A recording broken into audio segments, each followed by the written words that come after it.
الحمد لله نحمده ونستعينه ونستغفره ونؤمن به ونتوكل عليه ونعوذ بالله من شرور أنفسنا ومن سيئات أعمالنا من يهده الله فلا مضل له ومن يضلله فلا هادي له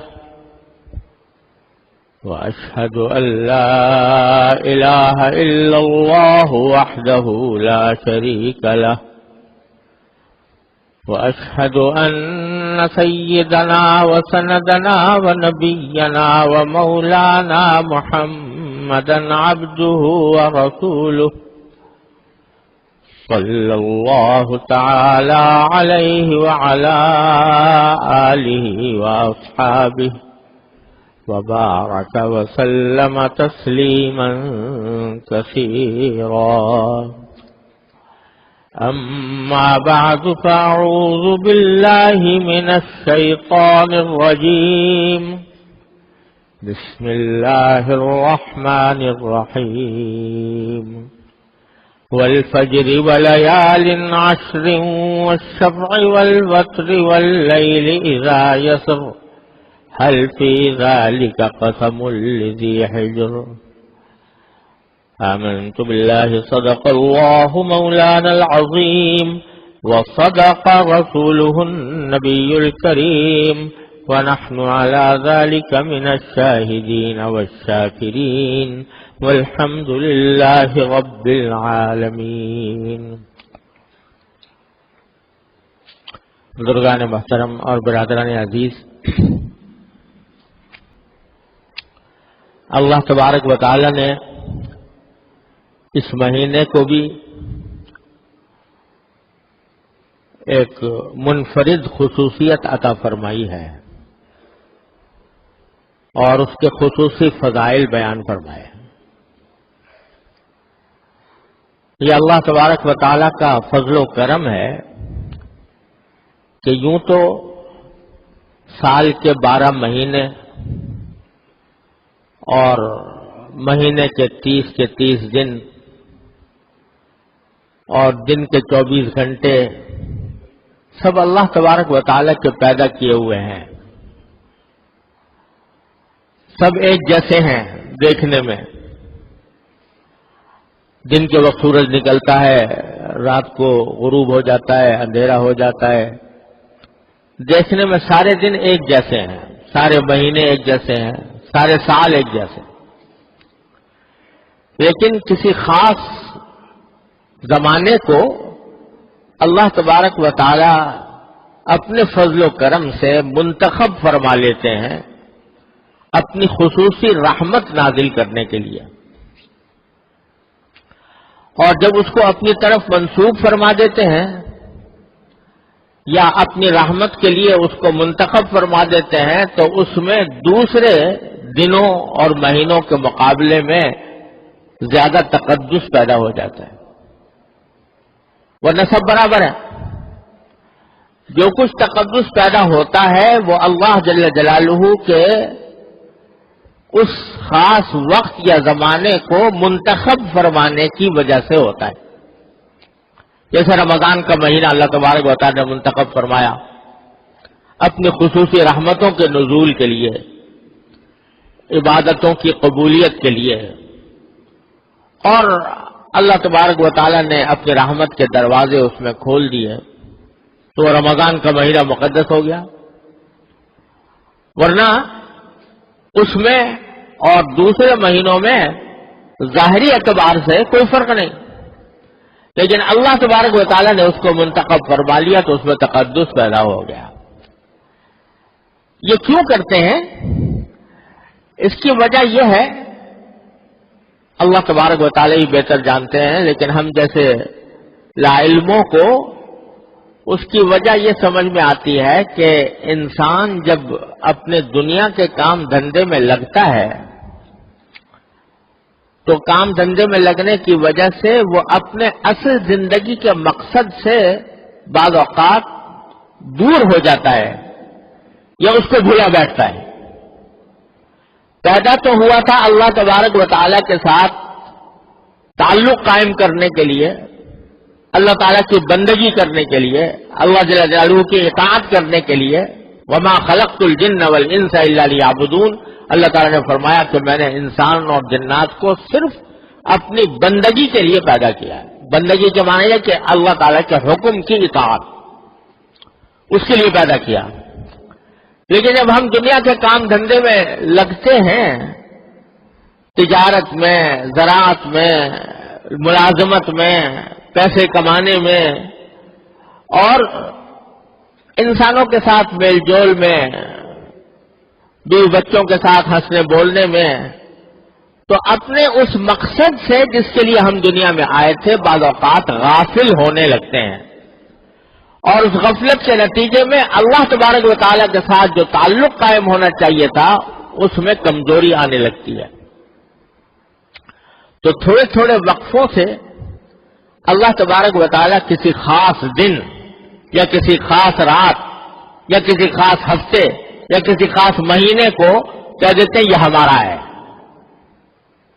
اور ہم نے اس کو اپنی خصوصی رحمتیں نازل کرنے کے لیے منتخب فرمایا ہے، تاکہ بندے جو ذرا دور بھٹکے جا رہے ہیں وہ ان خاص دنوں میں اللہ تعالیٰ کے قریب آ جائیں اور اللہ تبارک و تعالیٰ کی عبادت کر کے، اللہ تعالیٰ کی طرف رجوع کر کے، اللہ تعالیٰ کے ساتھ تعلق قائم کر کے اپنا وہ کمزور پڑتا ہوا تعلق اس کو مضبوط بنا لیں. اس لیے تھوڑے تھوڑے وقفوں سے اللہ تبارک و تعالیٰ فرماتا ہے یہ رات بڑی تمہارے لیے رحمت والی ہے، یہ دن تمہارے لیے بڑا کارآمد ہے، یہ مہینہ تمہارے لیے بہت رحمتوں کا موجب ہے، تاکہ بندے اس کی وجہ سے جو دور بھٹکے جا رہے ہیں ان کو قریب لایا جائے. تو یہ رمضان مبارک سے لے کر اور ذوالحجہ اور محرم تک ایک اللہ تبارک و تعالیٰ نے سلسلہ رکھا ہے. رمضان کا مہینہ آیا تھا، رحمتوں کا مہینہ، اس کے ختم ہوتے ہی شوال شروع ہو گیا، اور شوال سے حج کے مہینے شروع ہو جاتے ہیں، اشہر الحج. اور الحج اشہر معلومات قرآن کریم میں فرمایا کہ حج کے کچھ متعین مہینے ہیں، وہ شوال سے شروع ہوتے ہیں. شوال آتا ہے، ذی القعدہ آتا ہے، اور پھر ذوالحجہ کے 10 دن بلکہ 12 دن وہ حج کے لیے اللہ تعالیٰ نے مخصوص فرمایا. ان میں بھی شوال اور ذی القعدہ جو ہے یہ حج کی تیاری کے لیے ہیں. پہلے زمانے میں جب لوگ سفر کرتے تھے تو مکہ مکرمہ تک پہنچنا کوئی ایسا نہیں تھا کہ صبح کو بیٹھے اور 3 گھنٹے میں پہنچ گئے، بلکہ مہینے لگتے تھے. تو اس لیے شوال کے مہینے سے اللہ تبارک و تعالیٰ نے اشہر حج کا آغاز فرمایا. گویا یہ حج کی تیاری کے ایام ہیں، حج کے سفر کی تیاری کے ایام ہیں. اور پھر ذوالحجہ کا جو مہینہ آیا جس میں اصل حج ہونے والا ہے، اس کو اللہ تبارک و تعالیٰ نے چند کاموں کے لیے مخصوص کر لیا. اس کام کے لیے مخصوص کر لیا کہ اس میں بعض عبادتیں ایسی ہیں جو اسی ذوالحجہ کے مہینے میں ہی ادا کی جا سکتی ہیں، وہ اور دنوں میں نہیں ہو سکتے. مثلا حج ہے، عرفات کے اندر وقوف ہے، 9 ذوالحجہ کو اللہ تبارک و تعالیٰ نے یہ حج کا سب سے اعلیٰ رکن مقرر کیا ہے. وہ عرفات کے میدان میں لوگ جمع ہوں، ظہر کے بعد سے کھڑے ہو کر اللہ تعالیٰ کے حضور دعائیں کریں، ذکر کریں، استغفار کریں. یہ اتنی عظیم عبادت، لیکن یہ صرف 9 ذوالحجہ کے ساتھ مخصوص ہے. آج بھی وہی عرفات کا میدان ہے، آج بھی وہی جگہ ہے، جبل رحمت ہے، مسجد نمرہ ہے، وہی جگہ ہے. لیکن آج جا کر کوئی آدمی صبح سے لے کے شام تک وقوف کرے، کچھ بھی نہیں ہوگا. یعنی حج کی کوئی فضیلت حاصل نہیں ہوگی. اس خاص دن کے اندر اللہ تبارک و تعالیٰ نے وہ فضیلت رکھ دی ہے. بتانا یہ منظور ہے. وہی بات کہ کسی چیز میں تقدس اپنی ذات سے پیدا نہیں ہوتا، ہمارے اس کو منتخب کرنے سے پیدا ہوتا ہے، ہمارے اس کو نسبت دینے سے پیدا ہوتا ہے، ویسے نہیں پیدا ہو جاتا. تو اس واسطے ذوالحجہ کے مہینے میں اللہ تعالیٰ نے اس مہینے کو منتخب کیا حج کے لیے، جو اور کسی مہینے میں وہ عبادت ادا نہیں ہو سکتی، ذوالحجہ میں ہو سکتی. قربانی کے لیے منتخب کیا کہ قربانی بھی سارے سال اور دنوں میں آپ 1000 بکرے ذبح کرتے رہو، قربانی کی عبادت ادا نہیں ہوگی. 1000 گائے ذبح کرتے رہو، قربانی کی عبادت ادا نہیں ہوگی. لیکن 3 دن منتخب فرما لیے، 10، 11، 12 ذوالحجہ. اس میں کہہ دیا کہ جتنی تم جانور کے گلے پر چھری پھیرو گے اس سے زیادہ اللہ تبارک و تعالیٰ کو ان دنوں میں کوئی عمل محبوب نہیں. 3 دن میں کر رہے ہو تو وہ اللہ تبارک و تعالیٰ کے ہاں قرب کا ذریعہ بن رہا ہے، تقرب کا ذریعہ بن رہا ہے، تمہارے اعمال میں اضافے کا ذریعہ بن رہا ہے، تمہارے درجات اس سے بلند ہو رہے ہیں. وہی کام 9 ذوالحجہ کو کر لو یا 13 ذوالحجہ کو کر لو یا 14 کو، تو کچھ بھی نہیں، قربانی کی کوئی عبادت نہیں ہوگی. اللہ تعالیٰ نے ان دنوں کو اس کام کے لیے مخصوص کر لیا. تکبیر تشریق ہے جو 9 ذوالحجہ سے لے کر اور 13 ذوالحجہ تک جاری رہتی ہے. ہر نماز کے بعد بلند آواز سے تکبیر کہنا، اللہ اکبر لا الہ الا اللہ واللہ اکبر وللہ الحمد. یہ تکبیر تشریق انہی دنوں میں مشروع ہے. آج پڑھ لو، یہ تو اللہ کی بڑائی کا بیان ہے نا، اللہ تعالیٰ کی بڑائی کا بیان ہے. اللہ اکبر لا الہ الا اللہ واللہ اکبر وللہ الحمد. اللہ تعالیٰ کی کبریائی کا بیان ہے، اللہ تعالیٰ کی بڑائی کا اظہار ہے، اللہ تعالیٰ کی حمد کا اظہار ہے. لیکن آج کر لو تو وہ تکبیر تشریق کا کوئی فائدہ حاصل نہیں ہوگا، وہ ثواب نہیں ملے گا. یہ بتانا منظور ہے کہ جب ہم کہہ دیں اس وقت تو ہے وہ عمل اللہ تبارک و تعالیٰ کے یہاں مشروع اور قابل ثواب. اور اپنی عقل سے تم کوئی وقت مقرر کر لو کسی کام کے لیے، اس میں کوئی ثواب نہیں، اس میں کوئی اجر نہیں. تو یہ اللہ تعالیٰ نے ذوالحجہ کے مہینے کو چند ایسی عبادتوں کے لیے مخصوص فرمایا ہے جو سال کے کسی اور مہینے میں ادا نہیں ہو سکتے. اور یہی سے یہ سبق ملتا ہے جو بہت بڑا سبق ہے کہ کسی چیز کا عبادت ہونا، کسی چیز کا عبادت اور طاعت ہونا اور اللہ تعالیٰ کے ہاں موجب اجر و ثواب ہونا، اس کے لیے یہ ضروری ہے کہ قرآن اور سنت میں یا صحابہ کرام کے عمل میں اس کی کوئی اصل موجود ہو، تب تو ہے وہ عبادت. اور جس چیز کے اندر نہ تو قرآن میں اس کا حکم آیا، نہ رسول کریم سرور دو عالم صلی اللہ علیہ وسلم نے اس کا حکم دیا، نہ صحابہ کرام کے عمل میں اس کا کوئی ثبوت ہے، ایسی چیز اگر ہم عبادت سمجھ کر کریں گے تو وہ عبادت نہیں ہوگی، وہ بدعت بن جائے گی. بدعت کے معنی ہے ایک ایسی نئی چیز اپنی طرف سے ایجاد کرنا کہ جو قرآن و سنت اور صحابہ کرام کے عمل سے ثابت نہیں، اس کو عبادت سمجھ کے کرنا، یہ چیز جو ہے یہ اس کو بدعت بنا دیتی ہے. اور حدیث میں رسول اللہ صلی اللہ علیہ وسلم نے ارشاد فرمایا کہ کل بدعت ضلالہ، ہر بدعت گمراہی ہے. جیسے میں ابھی مثال دے رہا تھا نا تکبیر تشریق کی، اللہ کی بڑائی کا بیان ہے نا. اگر کوئی شخص یہ کہے بھائی ان دنوں میں تو خیر ہے ہی، میں یہ طریقہ جاری کرتا ہوں کہ ذوالقعدہ کی جو ہے آخری عشرے میں بھی بلند آواز سے ہر نماز کے بعد اللہ اکبر پڑھنا چاہیے زور زور سے، جیسے کہ تکبیر تشریق پڑھی جاتی ہے ان دنوں میں. آج اگر کوئی یہ کہے اور ساتھ ہی یہ بھی کہے کہ یہ بھی عبادت ہے، یہ سنت ہے، تو یہ عمل کیا بن جائے گا؟ یہ بدعت بن جائے گا۔ کیوں؟ اس لیے کہ اللہ تعالیٰ نے جس جگہ اس کو مشروع کیا ہے اس جگہ کے اندر اگر آپ کرو گے تو وہ سنت ہے، وہ باعث اجر و ثواب ہے، لیکن اگر کوئی شخص اور اپنی طرف سے شروع کر دے تو یہ بدعت ہے، یعنی دین میں اپنی طرف سے اضافہ ہے۔ حالانکہ دیکھنے میں کوئی بری بات نہیں لگ رہی، اللہ کی بڑائی کے بیان ہو رہا ہے، لیکن غلط جگہ پر ہو رہا ہے، غلط عقیدے کے ساتھ ہو رہا ہے، لہذا وہ بدعت بن گئی اور وہ جائز نہ رہی۔ یا یہ کہ جیسے ایک زمانے میں ایسا ہوا تھا کہ جس دن عرفات میں حاجی جمع ہوتے ہیں اور وہاں پر وقوف کرتے ہیں 9 ذی الحجہ کو، تو بعض لوگوں کے دل میں یہ خیال آیا کہ بھئی وہاں پر لوگ میدان عرفات میں جمع ہیں، اللہ تعالیٰ کی عبادت کر رہے ہیں، چلو ہمارے پاس بھی ایک میدان ہے ہمارے شہر کے باہر، سب لوگ وہاں جمع ہو جائیں، ہم بھی دعا کریں۔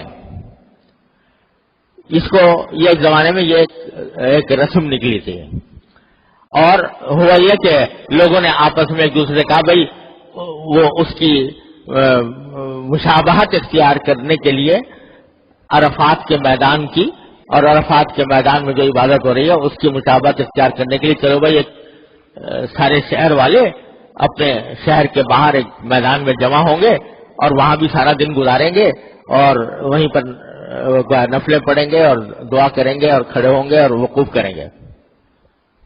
یہ سلسلہ شروع ہوا تو علماء کرام نے اس کی مخالفت کی، اس کو تعریف کہتے تھے، فقہ کی کتابوں میں لکھا ہوا ہے اس کو تعریف کہتے ہیں، یعنی عرفات منانا کہ وہاں عرفات میں لوگ جمع ہو رہے ہیں، ہم یہاں پر میدان میں جمع ہو کر وہی کام کریں گے۔ تو علماء کرام نے فرمایا کہ یہ بدعت ہے، کیونکہ اللہ تبارک و تعالیٰ نے اس عبادت کے لیے اس جگہ کو خاص فرمایا، اس زمانے کو خاص فرمایا، اس کے علاوہ کہیں اور کرو گے تو یہ عبادت نہیں ہے، یہ اپنی طرف سے اپنا ایک شوق پورا کرنا ہے، اور دین شوق پورا کرنے کا نام نہیں، دین اللہ جل جلالہ کی اور اللہ کے رسول صلی اللہ علیہ وسلم کی اطاعت کا، اتباع کا نام ہے۔ اس واسطے بدعت ہو گیا۔ تو بہت سی بدعتیں جو ہمارے معاشرے کے اندر رواج پا گئی ہے، بعض لوگ کہتے ہیں بھائی اس میں کیا خرابی ہے، یہ تو اللہ کا نام لینا ہو رہا ہے، یا یہ اس میں لوگ جمع ہو رہے ہیں اور قرآن شریف ختم کر رہے ہیں یا کچھ اس طرح کی باتیں، تو وہ اس لیے بات غلط ہے کہ عبادت وہی ہے جو اللہ اور اللہ کے رسول صلی اللہ علیہ وسلم نے جس کو عبادت قرار دیا، جس کو صحابہ کرام نے جس پر عمل کیا۔ اپنی طرف سے بڑھ کر ہم کوئی طریقہ ایجاد کر لیں وہ عبادت نہیں ہوتی، نہیں کہلاتی۔ تو یہ ایک بہت بڑا سبق ہے جو ذو الحجہ کے مہینے سے ہمیں مل رہا ہے۔ اس کی ذو الحجہ کی پہلی 10 راتیں ان کے لیے کچھ خاص احکام نبی کریم سرور عالم صلی اللہ علیہ وسلم نے عطا فرمائے ہیں۔ پہلا حکم جو دیا ہے وہ ذو الحجہ کا چاند دیکھتے ہی یہ فرمایا کہ جس شخص کو قربانی کرنی ہو، تو وہ ذو الحجہ کا چاند دیکھنے کے بعد اپنے بال نہ کاٹے، اپنے ناخن نہ کاٹے،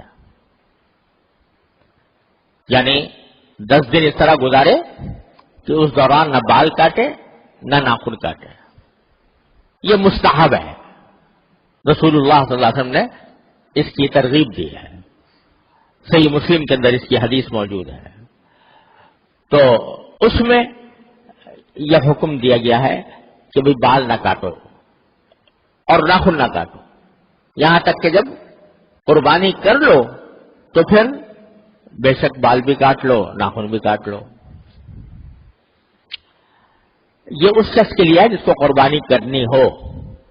قربانی یا تو فرض ہی نہیں کسی ذمہ ہے، یا وہ کرنا نہیں یعنی فرض نہیں ہے اور وہ کرنا بھی نہیں چاہتا، بعض لوگ تو ایسے ہوتے ہیں نا کہ اگرچہ فرض نہیں ہے ان کے ذمے لیکن کرنا چاہتے ہیں، ان کا بھی یہی حکم ہے. اور جو کرنا ہی نہیں چاہتا، فرض بھی نہیں ہے، کرنا بھی نہیں چاہتا، تو اس کے لیے یہ حکم نہیں ہے. حکم اس کے لیے ہے کہ جو قربانی کرنا چاہتا ہو، چاہے واجب چاہے نفلی. یہ حکم نبی کریم صلی اللہ علیہ وسلم نے دیا ہے کہ ناخن نہ کاٹو، بال نہ کاٹو. اب اللہ تعالیٰ نے جو حضور اقدس صلی اللہ علیہ وسلم نے ایک حکم دے دیا تو ہمارا کام تو یہ ہے کہ اس کی تعمیل کریں. اس کی کیوں دیا، کیا حکمت ہے اس میں پڑھنے کی ضرورت ہے نہیں. لیکن علماء کرام نے چونکہ ہر حکم ایسا ہوتا ہے کوئی نہ کوئی حکمت اس میں ہوتی ہے، تو زیادت اطمینان کے لیے بعض علماء کرام نے یہ فرمایا کہ یہ حکم اس لیے دیا کہ یہ زمانہ ہے حاجیوں کے حج پر جانے کا، احرام باندھنے کا. جب حاجی حج کا احرام باندھتا ہے تو اس کے اوپر بہت سی پابندیاں عائد ہوتی ہیں. سلا ہوا کپڑا نہیں پہن سکتا، خوشبو نہیں لگا سکتا، بال نہیں کاٹ سکتا، ناخن نہیں کاٹ سکتا جب تک کہ حالت احرام میں ہے. تو جو لوگ حج کو نہیں گئے اور قربانی کرنے والے ہیں ان کو بھی تھوڑا سا حصہ ان پابندیوں کا ان کے اوپر بھی بطور استحباب عائد کر دیا گیا. تم بھی ایسی پابندیاں کر لو 8-9-10 دن تک. تو بال نہ کاٹو، ناخن نہ کاٹو.